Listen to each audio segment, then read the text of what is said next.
예, YG경제연구소장 차영주입니다. 유튜브 차영주 TV 운영하고 있고요. 12월 26일부터 네이버 프리미엄 서비스를 이제 오픈합니다. ISS이란 이름으로 오픈을 하고요.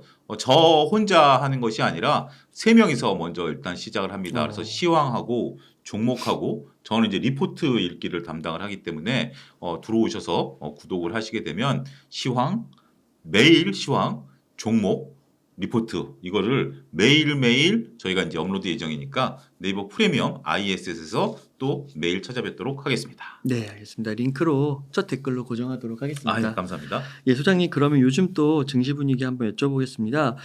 미국의 금리 인하 기대감으로 그렇죠. FOMC 이후에 분위기가 괜찮은 것 같아요. 요즘 어떻게 보세요? 예, 그렇습니다. 미국 같은 경우 이제 많이 살아났죠. 우리나라도 이제 살아났는데 특히 이제 미국과 우리나라를 좀 구분해서 먼저 보죠.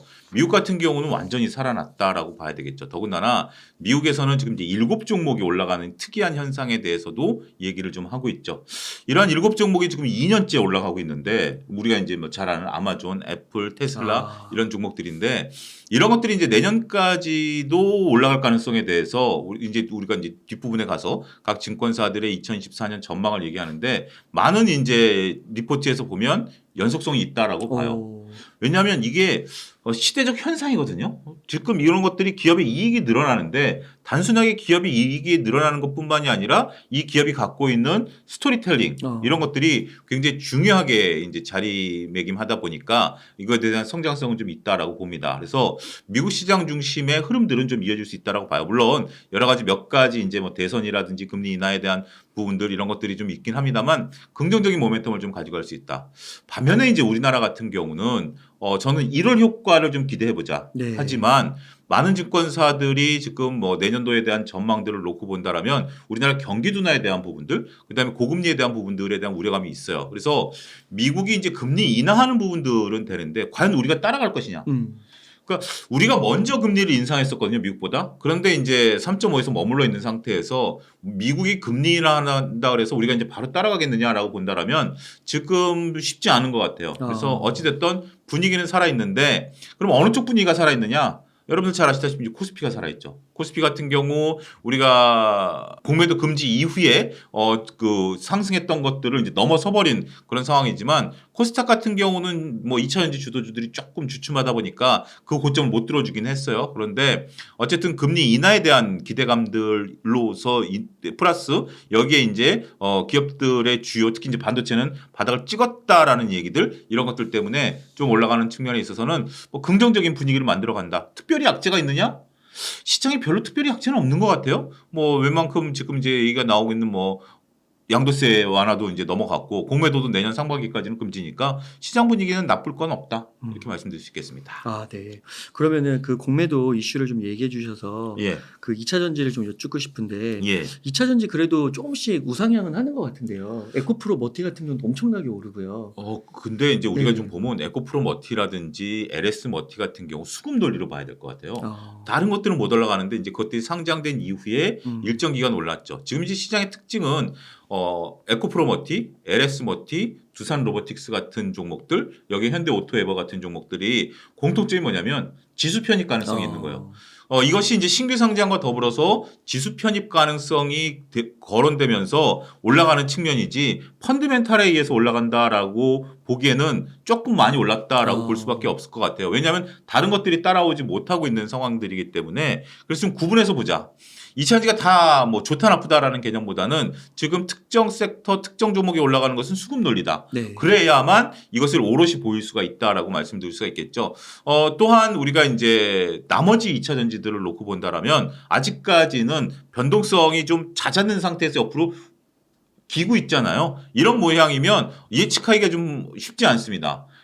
쭉 떨어질 수 있고 다시 올라갈 수 있는 부분들이고 현재 지금 고점 대비해서는 많이 낮아져 있는 상태지만 추가적인 하락세가 없는 상황. 근데 한 가지 우리가 좀 고민해 봐야 될 것이 2차 전지를 이제 갖고 계신 분들께서 증시에 이제 긍정적인 노력들을 하신 게 있어요. 무슨 노력이냐면 이제 공매도 금지, 네. 그다음에 이제 양도세 완화, 네. 이런 부분들에 대해서 주장을 하셨고 이게 이제 정부에서 받아들였죠. 그런데 그 두 소식이 나왔음에도 불구하고 주가는 계속 그냥 옆으로 횡보하고 있어요. 네. 그러니까 그들이 이제 그분들이 말씀하신 것처럼 우리가 이제 공매도 금지가 되고 그다음에 양도세 완화가 되면 2차 전지는 올라가야 된다라는 도식적인 생각들과 다르게 지금 보이고 있다라는 거죠. 그러면 그런 것들이 긍정적인 소식이 아니었냐? 그건 아니에요. 긍정적인 소식이었어요. 그러면 긍정적인 소식에서 옆으로 기고 있다? 이 소식으로 옆으로 기고 있는 거 아니야? 이 재료가 소멸되면 주가는 오히려 하향될 가능성이 있지 않아?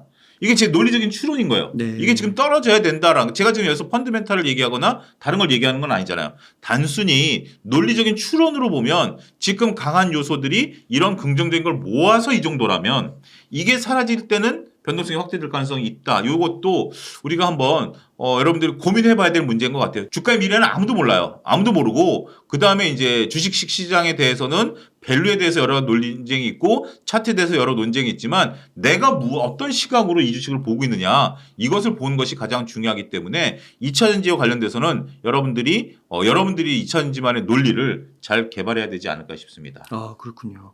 그러면은 지금 또 삼성전자 흐름은 네. 좀 느리긴 하지만 그래도 괜찮게 조금씩 올라가고는 있더라고요. 그렇죠. 그러면은 반도체랑 2차 전지를 좀 두고 봤을 때는 앞으로 2024년에는 좀 반도체가 더 좀 더 좋아 보인다고 말씀하실 수 있을까요? 우리가 이제 시총 2위가 바뀐 사건이 하나의 이제 드라마틱한 사건이지 않나 싶어요. 네. 그러니까 2023년에 LG엔솔이 시총 2위로 오면서 네. 반도체보다 2차 전지 상승폭이 더 컸죠. 네. 근데 이제 연말이 돼서 이제 SK하이닉스와 LG엔솔이 2위 자리가 또 바뀌었죠. 네. 그것만 놓고 본다라면 반도체 쪽이 좀 더 좋아 보인다라고 말씀드릴 수가 있겠죠. 네. 더군다나 이제 반도체 이제 삼성전자는 좀 논외로 칠게요. 왜냐하면 삼성전자는 이제 지수 관련주이기 때문에 외국인들이 수급과 달려 있기 때문에 나쁘다라는 게 아니에요. 일단 수급 논리도 중요하기 때문에 이건 좀 제껴놓고 SK하이닉스와 LG엔솔을 놓고 좀 보자라고요. SK하이닉스 같은 경우는 지금 당장 내년까지는 다양한 반도체에 대한 들어가는 HBM이 들어가기 때문에 네. 우리가 이제 삼성전자와 네이버가 개발한 AI 칩이라든지 이런 것에도 결국 HBM이 들어가야 되는 거 아니겠습니까? 그런 부분들을 놓고 보면 지금 당장 실적이 좋아질 거. 그건 뭐냐? 반도체. 반도체가 HBM만 있느냐? 아니다. 랜드라든지 우리가 이런 것들도 지금 바닥을 찍었다라고 지금 미국에서 다양한 신호들이 나오고 있는 거 아니겠습니까? 그러면 내년 상반기까지 오히려 좋을 수 있는 것은 지금 당장 실적이 개선될 것으로 보여지고 있는 반도체. 저는 그쪽이 좀 긍정적이다라고 말씀드릴 수가 있겠습니다. 계속해서 지난번 출연에서도 반도체가 긍정적이다라고 말씀을 좀 드렸고 이 반도체는 좀 모아가십사라고 말씀을 드렸고 꾸준히 서서히 움직이지만 SK하이닉스가 드디어 이제 계속해서 고점을 뚫어주는 모습들 맞아요. 14만 원대에서 이제 15만 원대를 향해서 가는 모습들 삼성전자가 이제 8만 전자까지 가는 모습들 이런 것들이 좀 보여주고 있죠. 그럼 2차 전지는 어떠냐? 2차 전지는 그거보다 다음에 움직여야 될 순서인 것 같아요. 네. 그러니까 2차 전지 업황이 큰 변화가 없고 이제 캐나다도 내연기관차 없앤다고 한 거 아니겠습니까? 2035년부터 네. 그런 식이기 때문에 다가올 미래이긴 해요. 그렇지만 지금 당장 내일부터 천지가 개벽하는 건 아니에요. 지금도 이제 그렇기 때문에 우리가 이제 한정된 자금을 가지고 순서를 정해야 되잖아요. 자금이 많을 때는 이것저것 다 포용할 수 있어요. 그렇지 않다라면 지금 당장 움직일 수 있는 것을 먼저 보자. 그게 반도체일 가능성이 크다. 그 다음에 움직일 건 뭐냐? 2차 전지 아니면 또 다른 대안 이런 것들이 나올 수 있다라는 측면에서 볼 때는 우리가 같이 간다라는 개념은 처음에 시작은 같이 했어요. 그렇지만 이제는 조금 빨리 가는 놈 있고 좀 천천히 가는 놈 있고 나중에 역전하는 놈 있고 막 이런 것들이 있을 거니까 2차 전지가 이제 시총 3위로 밀렸다라는 점에 있어서는 한번 우리가 그 의미를 곱씹어보고 반도체도 좋다가 2023년 2022년, 2023년 급브레이크가 걸렸잖아요. 네. 재고가 갑자기 쌓이면서 급브레이크가 걸린 거 아니겠습니까? 그러면서 다양한 안 좋은 얘기가 들리고 우리가 그 감산 사이클 얘기 들리고 그러다가 이제 다시 올라가는 거잖아요. 2차 전지도 지금 현재 뭐 재고가 있다라는 둥, 뭐 리튬 가격이 하향돼 있다라는 둥 여러 가지 있는 게 있어요. 우리가 이제 김춘추 시인이 쓴 꽃이라는 시를 보면 흔들리며 피지 않는 꽃이 어디 있으려라는 얘기를 많이 우리가 얘기하잖아요. 아름다운 꽃이 피기 위해서는 정말 수만 번 흔들려야 이 아름다운 꽃이 피는 거 아니겠습니까? 탄탄대로를 가는 건 그건 꽃이 아니죠. 의미가 없죠. 그렇기 때문에 2차 전지도 저는 실현 기간이 왔다라고 봐요. 단기적으로는. 근데 이 시련을 잘 극복하고 어떠한 기업이 돈을 안 벌고 싶겠습니까? 돈을 잘 벌고 싶고 하는데 당연히 시련은 오죠. 여러분들 살면서 삶에 굴곡이 없던 사람은 없잖아요. 그걸 잘 이겨냈을 때 보다 풍성해지는 거기 때문에 2차 전지는 내년 상반기까지는 조금 우리가 기다리는 것도 필요한 시점이 아니겠나 그렇게 말씀드리고 싶습니다. 아, 네. 그 지인분 중에 삼성전자 다니시는 분이 있는데 네. 물론 부서마다 다르겠지만 확실히 이게 좀 사이클이 있는 것 같은 게 이번에 인센티브가 안 나온대요. 그렇죠. 인센티브가 안 나오고 근데 그분이 그러더라고요. 이렇게, 야, 근데 내년 가면은 나온다고. 그러니까 이게 그러니까. 지금 안 나온 거지 오히려 이제 저점 찍은 것 같다. 뭐 이런 느낌을 얘기를 하시더라고요. 그러니까 그것도 하나의 중요한 바로미터인데 네. 지금 이제 반대로 그러면 2차 전지가 영원히 이제 못 올라가는 거 그건 아니잖아요, 그죠? 네. 2차 전지도 좋았었기 때문에 우리가 이제 2차 전지 2023년 상반기 때만 하더라도 2022년 하반기 때부터 리튬 가격이 최고가를 찍었었잖아요. 네. 고점 한번 찍었으면 바닥 한번 찍는 거고 우리가 이제 그 타짜라는 거기서 나온 거 있잖아요. 올라가면 그 선장이 그 돈 잃은 호구가 한 얘기했잖아요. 올라가면 바닥 찍는 거고 바닥 찍으면 올라가는 거야. 이런 것이기 때문에 이건 도박하고 다른 거잖아요. 그러니까 네. 도박도 그렇게 우리가 표현을 하는데 주가는 그런 움직임을 보일 가능성이 저는 있다. 그래서 일단 조금 하락 구간에서는 많은 분들이 괴롭죠. 지금 뭐 에코프로 기준으로 120만 원대 사신 분들 입장에서는 거의 반토막이니까 괴롭죠. 그래서 이제 뭐 그거를 언제 돌파한다라는 개념보다는 주변을 잘 살피시고 업황 잘 살피시고 오늘 또 아침에 나오다 보니까 그런 기사가 있더라고요. 8만 전자 샀는데 계속 물타기 하다 보니까 지금 이제 수익권에 왔다. 물론 이제 2차 전지가 딱 그거랑 바로 맞대응한다라고 보기는 어렵겠습니다만 하나의 어떤 우리가 바로미터가 될 수는 있지 않겠는가 말씀드릴 수 있겠습니다.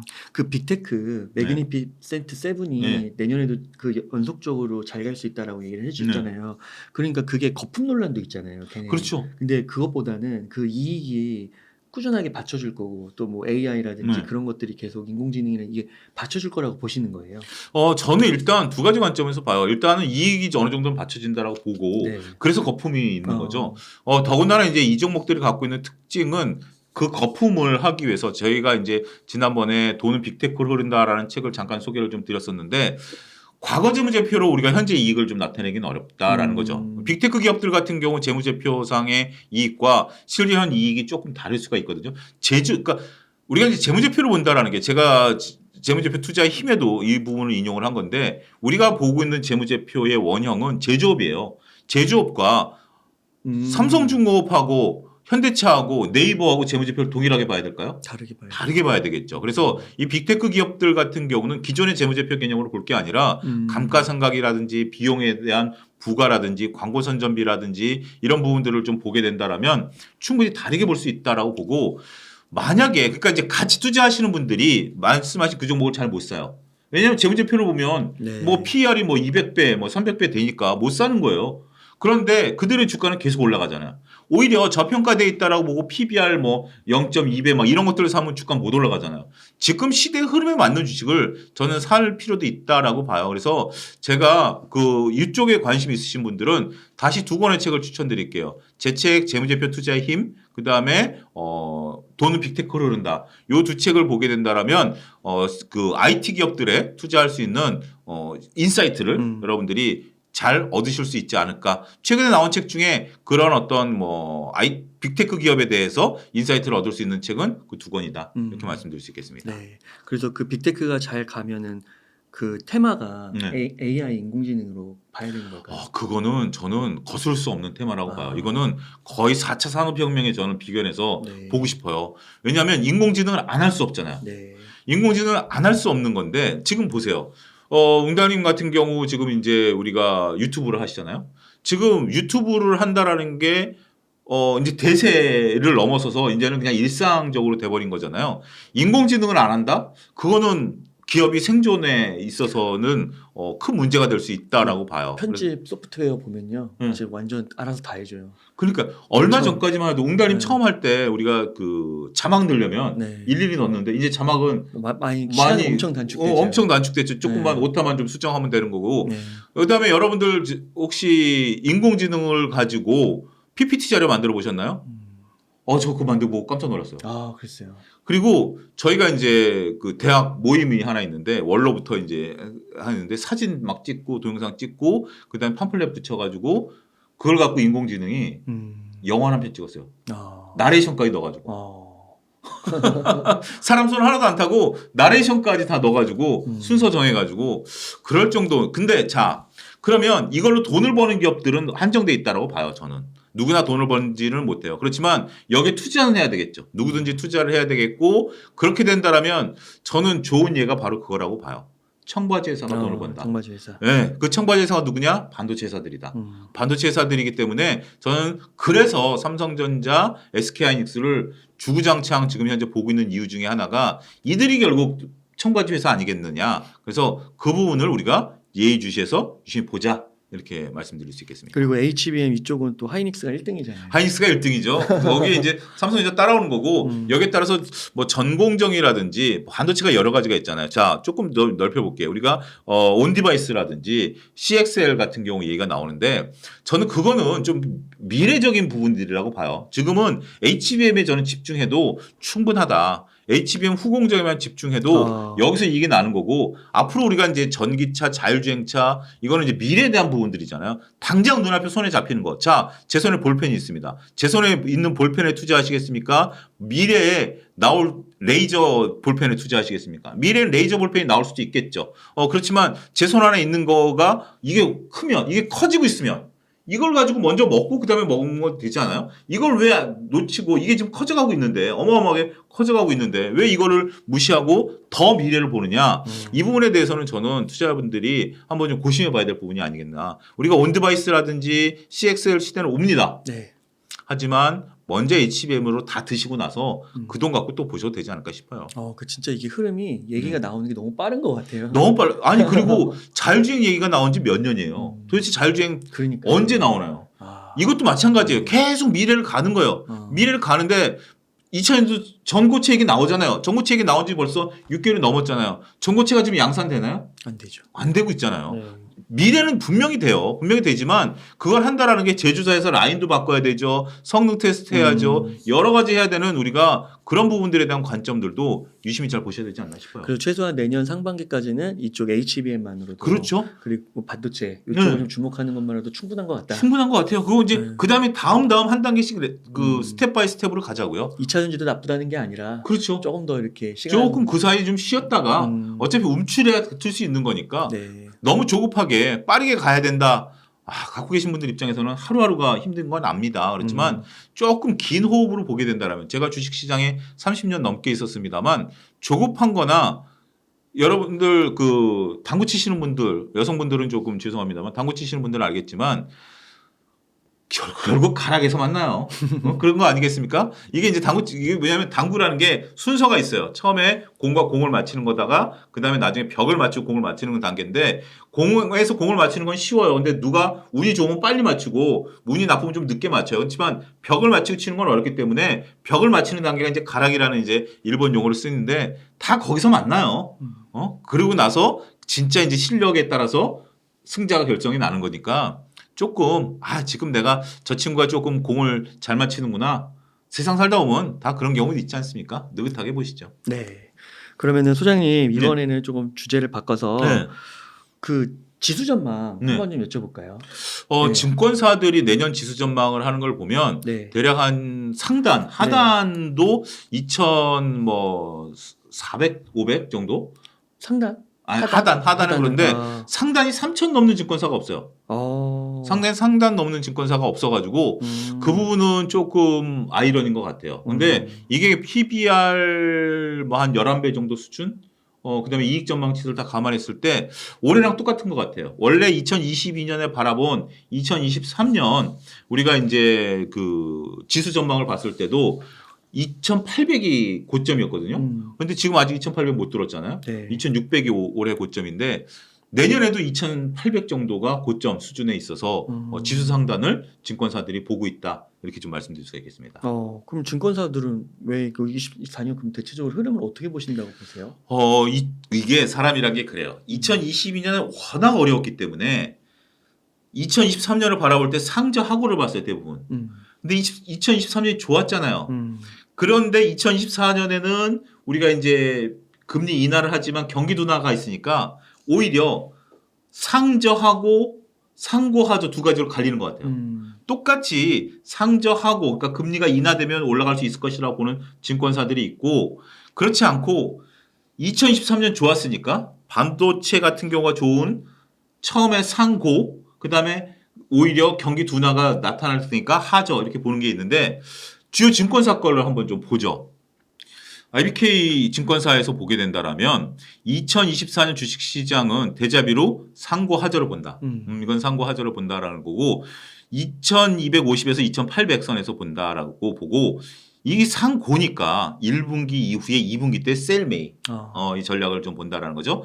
지금 이제 재료를 보게 된다라면 반도체 중심의 수출 실적 회복, 그다음에 중국 경기, 미국의 피봇, 공매도 금지 효과가 상반기 때 나타날 것이다라고 보는 거고 하반기 때는 오히려 중국 부양 효과는 단기성에 끝인다. 요거 이제 상반기 때 끝나고 그다음에 연준이 이제 금리를 인하한 이후에는 경기 둔화가 나면서 조금 어려울 수도 있다라고 보는 거예요. 그리고 2025년 침체론을 보는 겁니다. 중요한 것은 각 증권사들이 내년 대선을 앞두고 이 부분을 좀 주목하고 있어요. 지금 많은 분들이 걱정하는 게 미국 대선에서 트럼프 대통령이라든지 지금 바이든 대통령이 지지율이 3위예요. 정리해드리자면 지지율 1위는 트럼프 전 대통령, 2위는 공화당의 전 유엔 대사 여성분이에요. 그리고 3위가 바이든 대통령이에요. 둘 다 공화당이에요? 네, 둘 다 공화당이에요. 그렇기 때문에 지금 물론 이제 이건 아직 이제 1년이나 남았기 때문인데 오히려 공화당이 되고 나면 조금 어려워질 수도 있어요.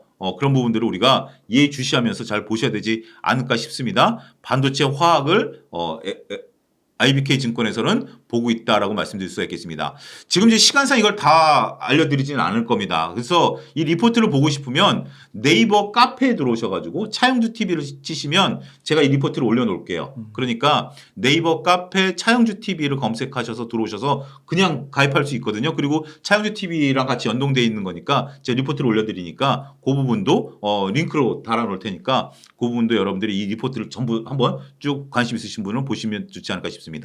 자, 두 번째는 신한투자증권 걸 보도록 하겠습니다. 신한투자증권은 우리가 2024년에 반등이 나타날 가능성이 있다라고 보는 겁니다. 재고 사이클로 접근을 했고요. 재고 사이클로 접근을 한 상태를 본다 하더라도 우리가 선행 EPS가 증가할 것으로 보게 된다라면 전체 지수 때는 거의 비슷하죠. 2200에서 2800 수준이다. PER 같은 경우 11배 정도 수준으로 올라갈 것이다. 그러니까 대략 한 이 정도 컨센서스가 형성이 되는 것 같아요. 이런 컨센서스가 형성이 되는 것 같고 가장 많은 공통점 중에 하나가 IT 쪽이 턴어라운드 된다라는 겁니다. IT 쪽이 턴어라운드 되고 그 다음부터 이제 논쟁은 2차 주식들이 올라갈 수도 있다. 그 다음에 설비 투자와 관련된 부분들이 올라갈 수 있다. 이 부분인 것 같아요. 그래서 공통점 저희가 이제 몇 개 증권사를 볼 텐데 공통점을 본다라면 지수는 어떻게 보든지 간에 2,800선 정도고 그 다음에 이익 턴어라운드 되는 것 중에 가장 중심에 있는 것이 바로 IT. 그 다음에 인공지능 로봇, 헬스케어 이런 것들이 대부분의 공통점들이다. 이렇게 좀 말씀드릴 수 있겠습니다. 아, 인공지능 그 로봇 이런 것들은 다 좋게 보네요. 그런 것들도 흐름이니까. 그러니까 우리가 이제 미래를 본다라는 것은 역설적으로 지금 당장 선에 놓고서 미래를 보니까 네. 지금 당장 좋았던 것들을 같이 본다라는 거죠. 네. 자, 이건 대신증권입니다. 대신증권을 놓고 본다라면 대신증권도 PER 대략 한 11배 정도 수준으로 좀 본 거 아니겠습니까? 그렇게 해서 지금 이제 전체적으로 보는 거고 지수도 2350에서 2800 수준 거의 뭐 비슷한 수준이다라고 봐요. 이런 부분들을 우리가 한번 좀 보게 된다라면 거의 대부분의 증권사들이 이 PER을 먼저 계산하고 이것을 나타내게 된다라면 근데 이제 우리가 PER을 계산하기 위해서는 EPS가 나와야 되는 거 아니겠습니까? 네. EPS가 나오는 것들을 보면 전반적으로 내년에 기업의 이익은 생각보다 심하게 꺾이지는 않을 것이다. 그 부분에 있어서는 긍정적인 우리가 코멘트가 가능하지 않겠는가 말씀드릴 수가 있겠습니다. 네. 자, 유진투자증권을 보게 된다라면 허지한 연구원이 쓰셨어요. 5가지 중력을 이기는 방법이다라는 건데 이분이 이제 또 우리가 봐야 될 것은 탈세계화, 중국과 이제 이런 것들을 보게 된다라면 오히려 선진국 쪽이 강할 수 있다. 선진국에서 AI, 디지털 이런 것들이 이끌면 우리가 이제 여기에 수혜를 좀 볼 수 있죠. 방위, 보안 이런 쪽들도 볼 수 있다. 그리고 고금리에 따라서 신용 위험이 된다라면 재정 건전성이 유지되고 있는 신흥국 국채 요거는 이제 조금 논외니까 좀 그렇게 볼 수 있고 한국 같은 경우 반도체 그다음에 디스플레이 이런 것들 나머지는 저는 조금 여기에 동조하진 않아요. 근데 유진투자증권은 계속해서 이런 것들을 좀 잘 보시더라고요. 그러니까 증권사마다 조금 보는 특징이 있어요. 그 부분들을 우리가 좀 봐야 된다라고 좀 말씀드릴 수가 있겠고 지금 보게 된다면 미국, 일본, 한국 이런 순으로 좀 봐야 된다. 그리고 대형주를 선호한다. 역시 반도체가 나타났다라고 말씀드릴 수가 있겠습니다. 자, 하나투자증권에서 우리 이제 한국 경제를 바라보게 된다라면 2.1% 성장으로 봤어요. 근데 이게 굉장히 높은 수치예요. 우리가 이제 한국은행에서 우리 경제 성장률을 2% 미만으로 본 상태이기 때문에 굉장히 좀 높은 수치로 좀 본 겁니다. 그래서 일단 중요한 것은 우리 수출이 좀 증가해야 된다라는 측면에 있어서 보게 되고 메모리 반도체 중심으로 반도체 역시 긍정적으로 본다라는 거죠. 반도체 쪽들이 살아나줘야 결국 우리 수출이 살아날 수 있다. 이런 관점으로 접근을 하셔야 되지 않을까 싶어요. 자, 지수 패턴을 놓고 본다라면 전체적으로 봤을 때 코스피 같은 경우 그냥 우리가 이제 대충 봤을 때 우리가 2200선과 2800선에 대해서 특별히 상저하고라 그래도 큰 움직임은 없을 것 같아요. 잠깐 떨어졌다가 올라갈 수 있는 대신증권 같은 경우는 그냥 평범하게 흘러갈 가능성이 있다. 이 측면으로 접근을 하시면 될 것 같아요. 자, 마지막으로 이제 SK증권 거를 한번 좀 보게 된다라면 우리가 전반적으로 봤을 때 SK증권 같은 경우도 2200에서 2750 1분기 때는 민감주, 성장주 이런 식으로 좀 보게 되는데 중요한 것은 SK증권에서 방점을 찍은 건 뭐냐면 생성형 AI와 관련해 가지고 이쪽에 대한 투자에 대한 아이디어를 많이 가져왔어요. 그렇기 때문에 생성형 AI가 이제 막 태동되는 산업이고 이 산업에 대해서 이제는 누구든지 해야 되기 때문에 우리가 그러한 환경에 적응을 해야 된다. 자, 전반적으로 보게 된다라면 SK증권 거가 이제 연간 금리 상방 리스크는 증시 위험 요인이 아니다. 이제는 금리에 대한 것은 떨어졌다. 자, 한 가지 이제 좀 우리가 이 리포트가 나온 시점이 언제냐면 대부분 다 11월 말에 나왔어요. 그러다 보니까 지금 이제 피봇에 대한 얘기는 별로 없어요. 그러니까 증권사들이 11월 말에 이것을 냈으면 언제 작성을 했을까요? 10월 말부터 작성을 했겠죠. 그래서 이제 취합하고 이것 인쇄하는 과정이 있다라는 거 여러분들 좀 말씀드리도록 하겠습니다. 하지만 나름대로 이게 맞고 틀리고로 우리가 보는 것은 아니고 이 시나리오가 되는지를 한번 본다라는 의미에서는 충분히 저는 의미가 있다라고 봐요. 3천 가나요? 3천에 대해서는 그렇게 쉽지는 않다, 어려울 것이다 라고 본다. 하지만 전반적으로 봤을 때 우리가 이 리스크를 잘 포용을 한다라면 그 다음에 갈 수 있지 않겠는가, 이 부분을 잘 보셔야 되지 않을까 싶습니다. 자, 지금까지 우리가 이제 몇몇 주요 증권사들의 이제 리포트를 봤습니다. 정리하자라면 공통점은 2300에서 2800 PER 한 11배 수준 정도 나타날 것으로 보고, 대부분의 증권사들이 이제 IT 반도체를 중점적으로 보고 인공지능까지 봤다라는 측면에 있어서는 많은 증권사들이 여기에 관심이 있고, 여기에 관심이 있다라는 것은 그 관심, 이 리포트들을 본 기관 투자자들, 외국인 투자자들이 거기에 방점을 찍는다라고 보게 된다라면 그런 쪽에 대한 관심을 2024년에 최소한 초반에는 우리가 중점적으로 봐야 되지 않을까 싶습니다. AI 반도체 이런 쪽이 조금 주목해야 될 2024년. 그렇죠. 예, 그쪽이다라고 보여줄 수 있죠. 아, 그렇군요. 그러면요, 소장님, 네. 그 한 지금 1억 정도 네. 돈 있으면은 어떻게 투자 포트폴리오를 꾸리면 좋을까요? 지금 저는 1억 정도 있으면 한 5천 정도는 반도체, 오. 5천 정도는 반도체인데 하이닉스는 한 3천 정도 사고요. 그다음에 한 2천 정도는 후공정, 뭐 한미 반도체라든지 뭐 이스페타시스 같은 걸 좀 사고요. 그다음에 나머지 한 2천 정도는 오히려 조금 저는 소외주를 좀 사놓고 싶어요. 소외주 쪽에 사는 것이 이제 게임이라든지 게임 한 1,000만 원 정도, 엔터 정도 1,000만 원 정도를 사놓고 나머지 3천만 원 현금을 좀 가져간다. 근데 이 3천만 원은 1월 효과가 나타날 것에 대한 대비예요. 저는 여러분들이 이제 요거 12월 말에 방송을 보실 텐데, 자, 12월 달에 증시가 안 좋으면 1월 달에 1월 효과가 있었어요. 우리가 94년부터 시뮬레이션을 돌렸을 때 12월 달이 좋았으면 오히려 1월 효과가 없었어요. 근데 12월 달 좋지 않았느냐? 생각보다 그렇게 썩 좋은 건 아니었어요. 이 정도라고 본다라면 오히려 내년에 대한 기대감이 있는 업종들에 대한 1월 효과가 상당 부분 나타날 가능성이 있다. 그거는 이제 2월 달에 팔아야 되는 거기 때문에 3천만 원 갖고는 트레이딩 관점에서 접근하고 싶다. 이렇게 좀 말씀드리고 싶습니다. 그 2,300에서 한 2,800 정도 이렇게 범위가 나오잖아요. 상방은 한 2,800까지. 네. 어떻게 2023년보다는 전반적인 분위기는 나아질 거라고 보시나요? 근데 이제 우리가 우려되는 바가 그거예요. 몇 가지냐면 처음에 이제 피봇이 결정됐다라는 것은 그만큼 경기가 안 좋다라는 거고요.